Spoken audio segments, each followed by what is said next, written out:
Hi, this is Adam Feinberg, and you are listening to Harlem Stories. And today we are joined with our co-host, Mark Becker. How's everyone doing? Awesome. Thank you so much for joining us, Mark, today.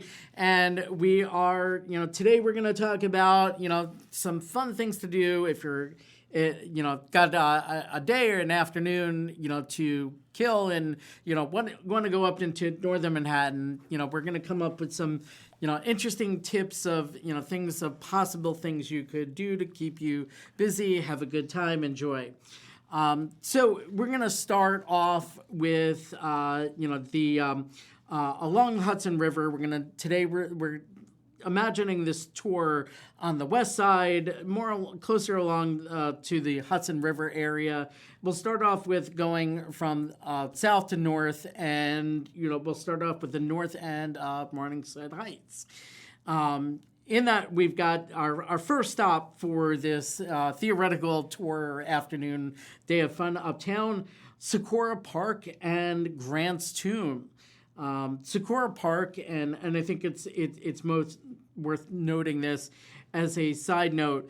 It's two smaller sites that are just a couple-minute walk from luxury new constructions, Vanderwater, Claremont Hall. So I recommend anyone considering these two buildings to also check out these two spots in Sakura Park, and Grant's Tomb. Sakura Park is a tiny 2-acre park. It was built as an extension to Riverside Park on land the city bought from John D. Rockefeller. You go back to a lot of these sites in New York City, Rockefeller donated a lot to New York City. The park was renamed Sakura Park, Sakura meaning cherry blossom in Japanese, for the more than 2,000 cherry trees presented as a gift from the Committee of Japanese Residents of New York as part of the Hudson Fulton celebration in 1909, which actually commemorated the 100th anniversary of Robert Fulton's steam-powered boat on the Hudson River and the 300-year anniversary of the Henry Hudson's discovery and exploration of the area. Many of the original trees that were being shipped over from Japan, they went down with the boat from Japan during a storm, and unfortunately that did not happen. But ultimately, there was a new shipment of trees that arrived in New York City in 1912, planted in both Riverside and Sakura Parks. Typically, the best time of the year to visit Sakura Park is going to be early April when the cherry trees blossom, and it's only about a 2-week window to view. So the second site that's just about a block away or so, not even, is Grant's Tomb. It's General Grant's National Memorial. It's located at Riverside Park around 122nd Street. The architecture is absolutely amazing, neoclassical, modeled after the mausoleum of Halicarnassus in Turkey. It's two rows of thick Doric columns at the front of the memorial, topped with a huge round cupola. The intricate carvings and paintings depicting crucial monuments during the Civil War are drawn stunningly beautiful. And the tomb itself is in the basement where Ulysses S. Grant and his wife permanently rest. So the common question that you always hear in trivia, who's buried in Grant's tomb? Well, it's Grant and his wife, Julia. So there's also a visitor center across the street from the National Parks Department, and they'll help answer any question. Absolutely stunning, architecture and paintings. Definitely worth stopping in if you're touring for a day. It's not a long trip, but certainly absolutely beautiful. Something interesting to see. Yep. Going just a few blocks north over there is Viaduct Valley, which is part of Columbia's new campus in Manhattanville, called Viaduct Valley because of the Riverside Drive Viaduct, and this is beneath it. Stunningly beautiful, and actually captured in so many TV and movie and commercials. So you'll see a lot shot over there, in terms of film. So if you're walking along Riverside Drive from Grant's Tomb along Riverside Drive the roadway begins to feel a little bit more like highway, and you're on an elevated stretch from 123rd to 135th Street looking down and east. You'll see Columbia's new campus expansion, which is the Manhattanville campus. And we've talked about that in episodes previously over here. But in case you haven't heard those episodes, Columbia purchased much of that land in Manhattanville west of Broadway, approximately 20 acres. So rather significant for Manhattan. You'll see all the new buildings in the first phase of their new campus have either been completed or currently under construction. And Columbia hasn't yet announced what they plan on doing with phase 2, as much of the land still hasn't yet to be redeveloped. And what we've seen over here, it was phase 1 was 5 original buildings. They kind of added that residence on 125th and Broadway, the corner over there where the drive-up McDonald's used to be. Yeah. Well, apparently there will be a McDonald's in the new building, but it's not going to have the drive-through anymore. So still only a couple There go the property values. Yeah. No drive-through, no dice. There's only a few drive-throughs remaining in Manhattan, and I think most of those... Are there any? Yeah, there's at least a McDonald's drive-through in the 130s on Adam Clayton Powell.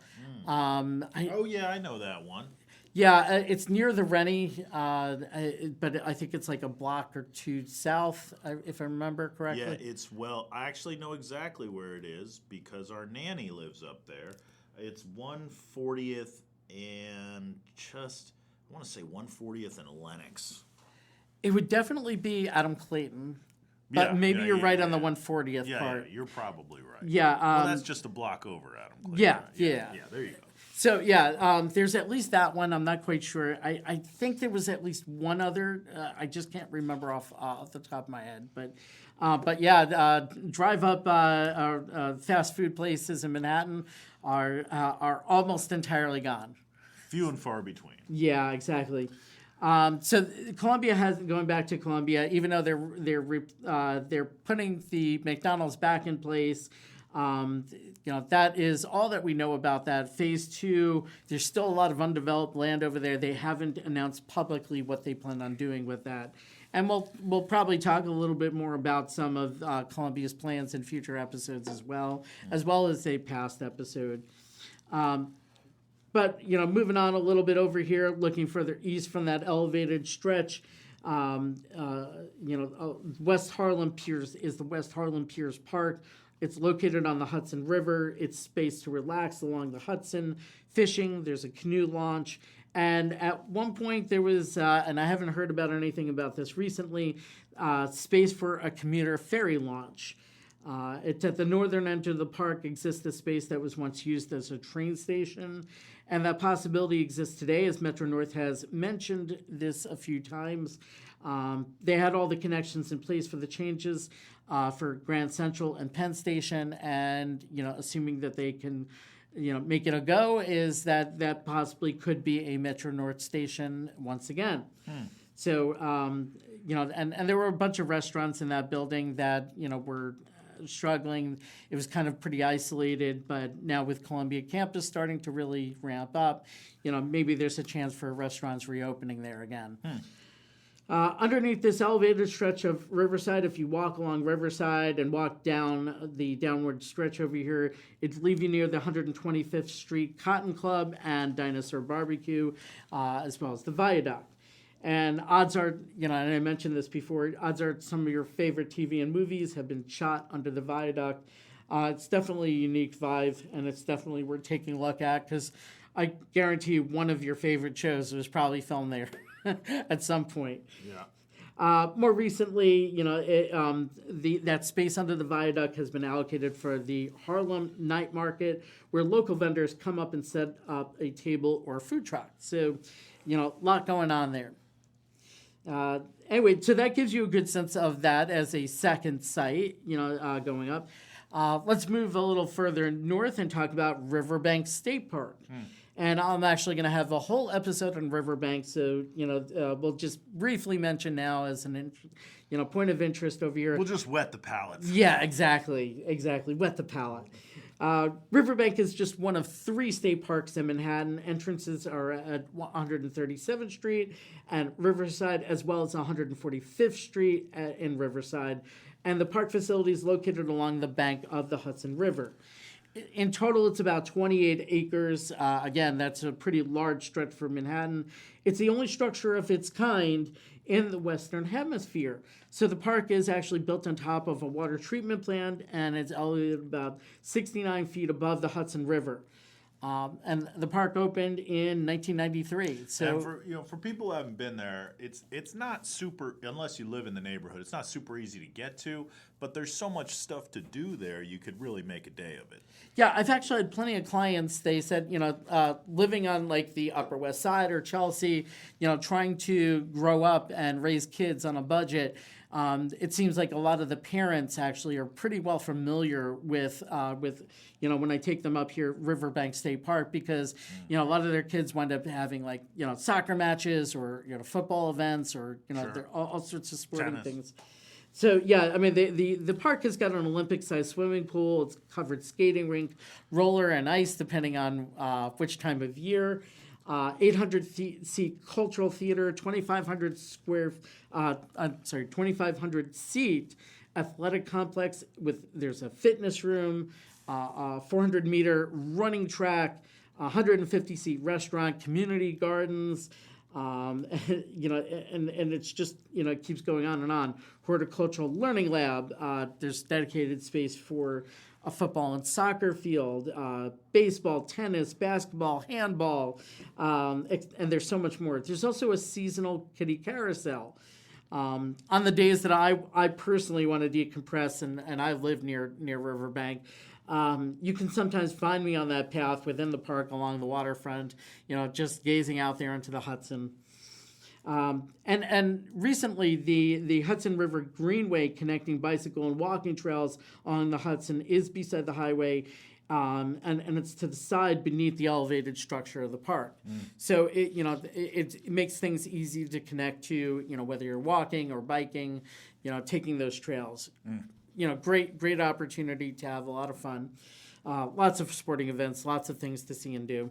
I've actually seen Shakespeare in the parking lot perform there. That's cool. So, moving along on our day, we're going to go to our 4th site. Not far from there, and it's City College, and we've talked about it a little bit in previous episodes and future episodes, I'm sure, which is approximately 140th down to about 130th, but the historic buildings in the campus is in the northern section from 135th to 140th.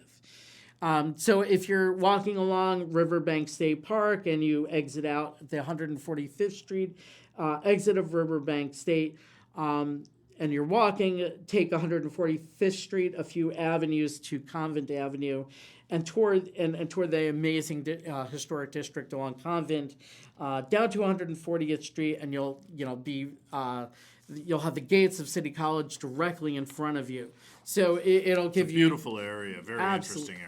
Yeah, and the townhouse on the southeast corner of 144th, it's worth pointing out as well, and Convent Avenue, it was the home used in the movie The Royal Tenenbaums, and in the movie it was supposedly Archer Avenue.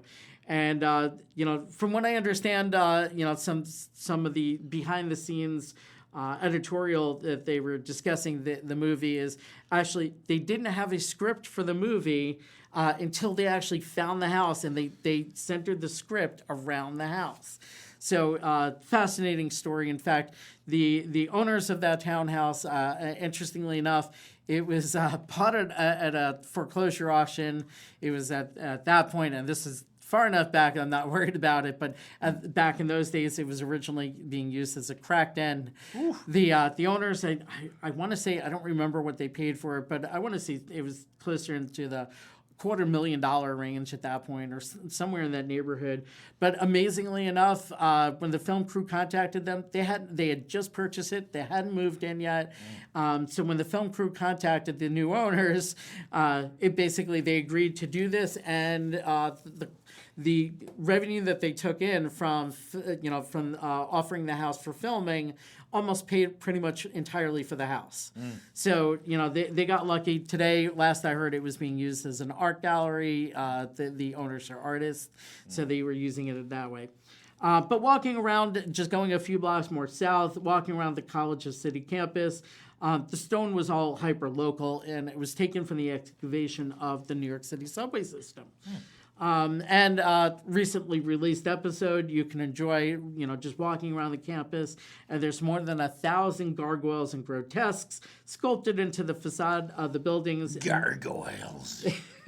And there is a difference between them. Gargoyles are the ones that are actually used as a real put-to-work feature on the exterior. They're meant to drain water away from the building, whereas grotesques are just simply beautiful architectural detail. They're not grotesque. No, they're not. Actually, some are, some aren't. But it all depends, and that's an interesting component of what you look at over at City College. Yeah, so, the grotesques are just purely ornamental. And I know there was this movie scout that used to live in New York. I don't think he, lives here anymore. But he called the campus Hogwarts of Manhattan, which I think is a very fitting space. And TV shows often label the campus as the fictional Hudson University, where there's always some sort of crime. Or I think in a couple of the shows, it's just used as a substitute for Columbia. Might be just easier to film. Makes sense. So, City College, it's been the alma mater to more Nobel laureates than any other school. In its prime, and I want to say roughly around the 1950s or so, maybe the 40s included over there, kids that were admitted to Harvard waited until they received a letter from City College. That's how prestigious the school was. Today, there's been recently added medical program and 2 new science center buildings, and it's just a couple avenues away from Columbia's new science center. So, certainly one of the reasons why I considered buying, in Upper Manhattan was, I saw that, City College was, at that point it was just plans. Now it's reality. But City College was, was planning spending about $600 million adding these 2 new science centers. And then, you had Columbia, looking to spend $6 to $7 billion into the area. And I was thinking, like, this is kind of reminding me of what happened over at MIT when they expanded their campus and they added all these biotech research companies and incubators, to the space. And that's exactly what's happened here is you've had Harlem Biospace that has been expanding in the area, and the Tasty building nearby as well. That's going to be a whole biomedical research facility. So, yeah, I was kind of right call on that, and I think, anybody that's considering these areas, it gives you, some additional thought of, like, all the investment that's happening up here. So, anyway, that gets a little far removed from our walk over here, but yeah, City College is is the fourth stop in our daily walk over here. And, since we're nearby, stop number 5, the last one for the day before maybe you head, back, further south or other areas, outside of the city perhaps. Right near City College campus is Alexander Hamilton's home, the Grange. We're walking backwards slightly to Convent and 141st Street, walking east down the hill about a block or so roughly. This is now the second time the house has moved, and it was moved in 2008 into St. Nicholas Park from around the corner on Convent Avenue. While the house is located in St. Nicholas Park, it's land that better reflects the openness of when Hamilton built his house, and it, just absolutely, awesome, because at that point it was considered living in the country. So now moving the house into the park kind of gives it that same kind of feel over here. The original location was somewhere around 310 Convent Avenue and 143rd, maybe a little further a little further west on Convent. So it gives you a sense, and I think there's a church right there today. But it was moved to accommodate the Manhattan street grid, which is ironic because the street grid uptown is broken up due to the many parks and elevations. Due to the many parks and the extreme elevation differences. It was moved to Convent between 141st and 142nd Street, but it was pretty cramped over there, and it was moved in between an apartment building and a church. So that kind of gave you that sense. In 2008, the entire house was lifted above a portion of the church, and it was moved around the corner. It was a steep incline, but there is video out on that. This is actually the only house that Alexander Hamilton owned. He lived in the house for 2 years before he was killed in a duel by Aaron Burr, famously noted over there. Many years later, Burr's newlywed wife filed for divorce after just 4 months of marriage. And to rub a little salt in the wounds there, she hired Alexander Hamilton's son, Alexander Hamilton Jr., to handle her divorce. So certainly adding a little drama to that equation. But I think funny how these things come full circle. Yeah, exactly. These things are kind of crazy, and especially when you look how small these social circles were back then. Not that it's so wide today, because in Manhattan, it's so easy to find how we're interconnected to each other. But all right, great. So that gives you, a kind of a cool day of a walking tour, and things of, 5 things to do in Upper Manhattan if you want to spend a day out. Thank you for joining us at Harlem Stories, and we hope that you'll stay tuned for additional episodes. All right. Thanks, Bye. Adam.